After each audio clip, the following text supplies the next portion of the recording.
All right, today we have with us Heidi White. She's a teacher, editor, podcaster, and author. She teaches humanities at St. Hill School in Colorado Springs, and she's the managing editor of Forma Journal and a contributing author, speaker, and consultant at the Circa Institute. We also have with us Eric Wern, professor of education at Kennesaw State University and author of Defining Hybrid Schools in America. And we also have Emily Hill, founder and director of Haven Community Schools. How are you guys today? Doing great, Michael. Thanks for having us. How are you? Sure, doing wonderful. Well, today we're going to talk about educating our children. And so maybe I'll just start the conversation with Emily. Maybe you could tell us what are some of the biggest pros and cons of public schools first, and then we'll get into some of the other areas. So to start that conversation off, I think it's a little different than if we were talking 20 years ago, even, and having to define what do we mean when we say public school. Right now, the term public school, a lot of things could fall under that. But I think just these innovative education ideas like charter schools or homeschool programs or hybrid programs that now fall under the term public education. So when we say what are the pros and cons of public school, I think we have a wider conversation now, which is exciting than we did maybe even 20 years ago. And of course, one of the main pros of public school is the fact that it is free and it's accessible, it's convenient. That also begs the question, what does free mean? Because everything does have a cost. The challenge of a conventional public education is that it's founded on the idea that success is measured by what we put into the child. So if we can just get all the input parts right, so whether that's the right math or the right AP classes or early reading, whatever it is, we'll produce this functional and productive citizen. But children are not just these empty buckets that are waiting to be filled. They come into the world as much human as you and I are. So the challenge of our modern education system is that the strategy is to dump all the right things in before we just wrap up their education once and for all, and then just release them into the world at, 18 or 22, ready to take their place in society. But I'm going to get nerdy for just a second here. Maybe we've forgotten a little bit of what true education is. Let's go Latin here and what the word means. The word education itself comes from a Latin word, educare, which means to draw up or to lead out a child. So this notion that the ideal graduate is one who's passed all the tests and inputted all the information, I think we need to return to this idea of schools where teachers are viewed as guides or fellow learners, and the goal of the places of education is to foster wonder and contemplation and creativity. So is that a costly endeavor? For sure, but I think it's worth it. Absolutely, and that's some great defining. I'd like to say, like, when we say education is finished, I hope we put formal education, because I think people need to be educating themselves the rest of their lives. That being said, would someone else like to chime in on the definition or the pros and cons? Eric, maybe would you like to talk? Sure. So this is probably the case in a lot of places around the country, but I've got a lot of experience in Florida and Georgia. And one of the things that's happened over the past 20 years is also just the size of schools getting bigger, right? So I know I did my student teaching in a 5,000 student high school back in the last century. And, I think it's not just in terms of school, but in all aspects of people's lives. We're looking for more kind of smaller, local, smaller scale experiences. And so I think just making everything the biggest scale that we possibly can is starting to turn a lot of people off. And they're looking for different kinds of options and ways to kind of restart things on a smaller scale than what we've been doing. Absolutely. So, Heidi, I think my next question would be for you.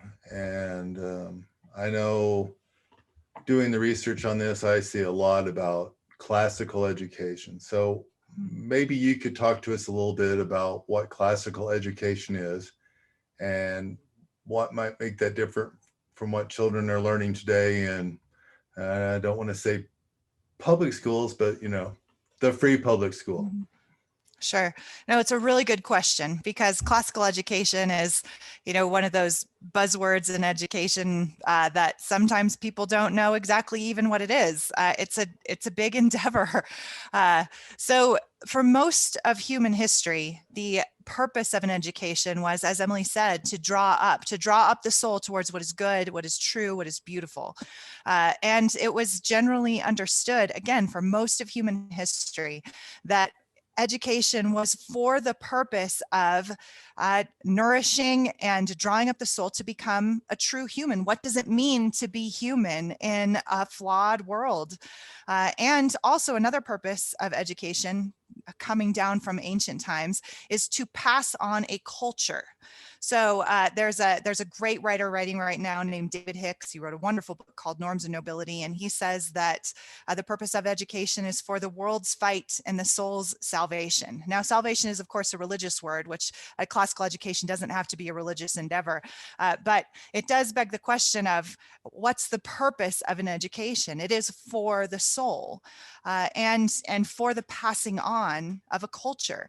And there's a lot that's lost about that in modernity, whether it's in the institution of school itself or whether it's in the hearts and minds of our children and the families that are in the education system. Now, the education system seems to be oriented towards, as Emily said, producing citizens for the marketplace. It's giving marketable skills to students. And sure, that's a worthy endeavor in and of itself, absolutely. But is it the whole purpose of education? And classical education says no. It's not the whole purpose of education. What we're doing in educating a child is instilling goodness, truth, and beauty for the sake of the child's soul, and also to pass on a culture that's worth looking at, that's a worthy endeavor in itself to pass on. Now, we have a lot in the public square right now asking good questions. What about our culture is good? What about our culture is worthy of being passed on from generation to generation? And what ought and needs to be changed within a culture? And those are the questions of a classical education, right? And so if you reduce education to just being about passing on marketable skills, then we've got riots in the marketplace, right? So it's worth asking, is there something more? Is there something more that we can do to invest in the souls of our citizens so that they can be contributing members of society through more than just making money and contributing to the economy? Yeah, absolutely. Emily, would you have anything you'd like to add to that? Maybe you can explain the trivium to us or go into something Latin. I don't know. Oh, sure. I'll jump in here. As a director of a program, I actually run a publicly funded program and a private program as well. So I kind of see all sides of this. And being involved in classical education for over the last decade or so, and really seeing this contrast of purpose. As Heidi said, what is the purpose of an education? Is it what we are producing, or is it what we are becoming? And working with high schoolers now, having a middle school and a high school program, really starting to have conversations of why are anxiety rates and teen suicide rates so high in our country right now, and seeing that if we take this back, a lot of that is these children have no purpose. And if you think about it, what do we need kids for? What is the purpose of children in our society? And as parents, I'm a parent of 4 children myself, in that, sure, maybe they help around the house a little bit, but it's mostly me doing the work of making sure, I set them up for future success, to make sure they have a good job so that they can have kids, so they can make sure their kids have a good job. And it's just going to continue on and on down the road. And a purpose of a classical education is to say, what is the purpose of my life? Why am I here? And it really is those questions. And as I work alongside weekly these teenagers and watching them ask those questions through great texts, great ideas. Just watching that shift happens, watching that awakening happen. That's not something you see in conventional education right now. Just that awakening to asking those questions and wrestling through themselves. The teacher is just the guide. They are wrestling through the answers to that question of why am I here? What is it all for? And not just to get a job, so that I can become something good. I like that point where the teacher's just the guide. I think sometimes that gets misplaced, where people think that they're not pulling it out of the children, that they're putting it into the children. And that's kind of sad. Really sad. Eric, I think you're probably the expert on this subject. Maybe you could tell us a little bit about the hybrid homeschool model. Yeah, sure. So I mentioned I was a high school teacher for a while. I then went on to graduate school in education policy and ended up working at an agency attached to the governor's office here in Atlanta, where we would do data collection for all of the public schools in the state and the private schools and the colleges as well. But it wasn't until about 10 years ago that I even had heard of the idea of hybrid homeschools. And so I've since moved on to college teaching. And for the past 5 or 6 years, I've been writing academic articles about this phenomenon. And I just published a book on this last year, which Heidi and Emily both helped me out with. But the basic idea is that these are schools where the kids attend a brick and mortar building with desks and classmates and teachers a few days a week, and they're home the rest of the week. And there's a wide variety of circumstances and ways that the schools set themselves up. 2 or 3 days a week on campus is typical. Some do less than that. Some might do 4 days, but only half days. There are, on the home days, some schools are very scripted, right? So the kids will work through a very defined set of lessons. Other schools say something like, we're talking about mammals today, do something with mammals at home. So there's a wide variety, but that's the basic idea, right? Kids are at home part of the week and they're at school for part of the week. So the book is basically about, who attends these schools, why do they attend them, and how do they work? And one of the big things that I found interesting with this is that we have a large chunk of this country that has really no access to school choice, right? In America, there's really 2 ways to access schools of choice. One is to be wealthy, so you can write tuition checks or move into a school district that you like. And the other one is to live in a school system that maybe gets designated as underperforming, and then your state or your city will offer choice programs to you, right? But that leaves out a lot of people, right? There are a lot of people who make a little bit too much money to qualify for some of the low performing programs, or they live in school systems that are okay, right? But not really serving their kids' needs. But they don't make enough money to stroke off tuition checks, especially if they have multiple kids, right? So because these hybrid schools are part-time, their personnel costs are much lower. A lot of them are ministries of churches, so maybe their rent costs are low or even non-existent. So their tuitions can be a third or a half of what other competing private schools are. And so that just opens it up to a lot of people who otherwise might not have any options. It's very interesting, and guys, I'll just not to lay it on you, but I was hoping that in this panel we were able to solve the entire education model, but that probably won't happen today. But maybe what I would like is if everybody could just give me their final thoughts, so that in this issue of EduFaith, we're discussing learning, and it goes into higher education and artists and the public intellectual. All of the things are very important to us, and our minds and our growth, I think, are important. So I wanted to hear from each of y'all. So maybe Heidi, we could start with you. Sure. Yeah, I think I have endless amounts of thoughts on this particular subject, and I know our other panelists do too. But I think one thing that we're facing, and part of the challenges in our public square right now, is a lack of understanding just that we are parts of an existing tradition that has been handed down to us, a heritage of faith, a heritage of learning, a rich and very deep well of human discovery and knowledge, and artistic endeavors, that we exist within that tradition, and that it never, if you look into the tradition, if you look into history, it is never successful to try to disassociate a generation from the long history of tradition that we belong to. And this is a good thing. This is a good thing. We can still ask the questions of what to keep and what to discard and what we want in our future. We can still ask those questions and see ourselves as part of a tradition that is good. And what a classical education believes in is, let's go into the tradition. Let's not just jettison it. Let's not cut ourselves off from it, but let's use it as the foundation of the education. So in a classical education, we read great books. We talk about poetry. We talk about the old ways of doing math compared to how we do it now.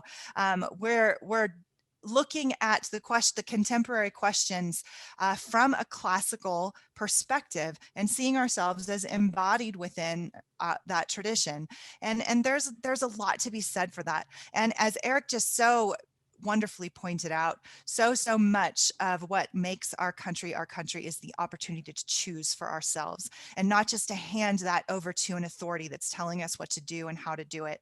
And education of our children is maybe the most important area that we can make a choice if we're looking at the future of our country. And so my final thought is just to urge the parents and the educators who are watching this, think about that. Take very seriously that you do actually have a choice. We always have a choice. And this particular choice is maybe what the future of our nation rides on. And so think about that, the fact that we're part of an existing tradition, and that we do indeed have a choice on how we live within that with our families, and that these things that we're talking about today can be part of that conversation. Wonderful. Emily, would you like to share your final thoughts? Sure. In the conversation of learning, you even said in this edition, you're talking about learning in art, learning in culture. I think we have this idea that formal education ends either at high school or the end of college or graduate school, if you're lucky. But just encouraging this idea of, as the poet William Blake said, you become what you behold, in that you are always becoming something until your final breath, you are becoming. And I know this is true for artists, right? You're always learning, you're always growing, and learning new things. And just this idea of becoming, viewing education as a lifelong endeavor. I know we throw that word around like, oh, we're lifelong learners, but thankfully now that I'm done with college, I never have to read another book. That's not the idea of lifelong learning. But as for my own story, that I came to an understanding of classical education, I don't know, maybe a decade or so ago. I was not classically educated, and just the spark or awakening in my adulthood to these great books and great ideas that have literally been around for thousands and thousands of years, and the effect on my own life and watching it affect my children and the school I run and the community I live in, realizing what a powerful beholding and paying attention this is to this great tradition. Wow. Well, Eric, I guess we're going to leave it with you. Are you going to be able to top those, or? I don't know about topping them, but I'll do my own. Yeah, so just in terms of where education is going, I think education was moving in this creative direction already over the past 10 or 20 years. One of the things I talk about in the book is an idea I took from Russell Kirk about the harm of big battalions versus the healthiness of little platoons in society, right? So people are looking more for bespoke solutions to everything in their lives. People like craft breweries. They like people do whatever they do on Pinterest, right? But so having more choices is good, but choices for their own sake are maybe not, right? So the way this is going to play out successfully in education, I think, is not through just creating more and more little programs within gigantic public schools or within gigantic private schools, right? But through smaller, more local and more kind of high identity institutions of education, right? So institutions are important things, right? We're not supposed to just work completely alone, but institutions are really broken in this country. They almost all have squandered their reputations, and that's a real problem. So I think things like hybrid homeschools are a good way for civil society to come together and kind of rebuild smaller and more responsive and healthier institutions through education, which is one of the most important tasks that civil society takes on. Absolutely. And hopefully we still do have some civil society left, I hope. You know, guys, I want to thank y'all again, not only for taking the time to talk with us, but for the energy and the, you know, just for trying to make things better, not just for your kids, but for all children. And I appreciate all the work and thoughtfulness that y'all put into that. So thank you very Thanks, much. Michael. Thank Sure. you. Yeah, thank Thank you, Michael.